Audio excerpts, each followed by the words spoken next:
The future is so promising and we can't necessarily see what's out there, but there's loads of exciting things happening.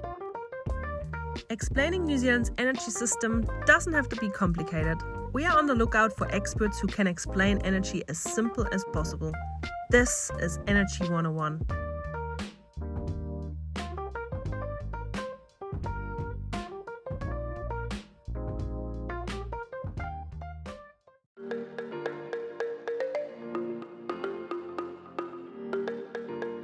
Today, I'm catching up with Emilia Rencios to hear all about interesting applications for hydrogen, coming sooner than you think. My name is Emilia Rencios and I'm the Head of Operations for Hiringa Energy. Green hydrogen is made through a process called electrolysis. We pass water through a membrane and that water is split into its two components, which is hydrogen and oxygen. The oxygen is sent up into the atmosphere and released, and the hydrogen is stored for further use. We specifically call it green hydrogen because we use green electricity in the process, so it's carbon zero. Hydrogen has a lot of practical uses at the moment. It's used in ammonia fertilizers, steelmaking industry, food and agriculture, and more recently it's been used in fuel cells to look at decarbonizing the mobility sector, so trucks and cars and marine applications. Both green electricity and green hydrogen have a place in our energy story. It's not really a question of one or the other. They both have different uses though, so the benefits of green hydrogen is that it's not time constrained. You don't have to use it immediately as it's being made.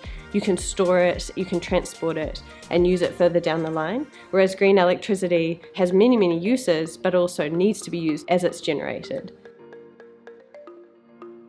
There's many misconceptions about hydrogen safety. A lot of people will refer to the Hindenburg, for example. Hydrogen is what we would call a flammable gas. When it actually ignites, you don't see it.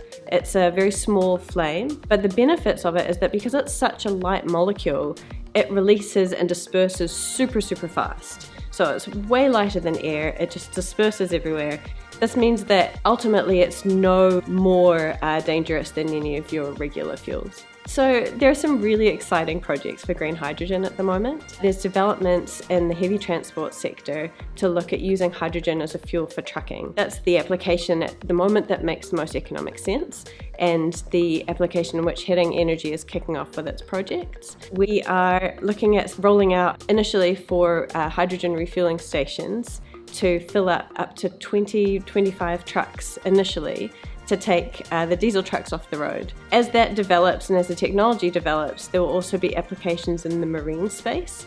So a really exciting decarbonisation opportunity, for example, is what Emirates 10 New Zealand is doing with their chase boat, which is a hydrogen chase boat. So the future of hydrogen is quite exciting. In the next sort of 0 to 5 years, we'd expect to start seeing the rollout of stations across the country. And in about 5 years, they're expecting to have the first trial of a hydrogen aeroplane for domestic use. In between 5 to 10 years, we'd expect another at least 20 stations to be rolled out across the country and a wider application in transport, so not just trucking, but also cars. And around that time, you'd also be starting to see the application of hydrogen to be blended into gas pipelines as well to try and decarbonise our natural gas pipelines. In sort of 10 to 15 years, they'll be looking at the first commercial flights as well internationally to be using hydrogen.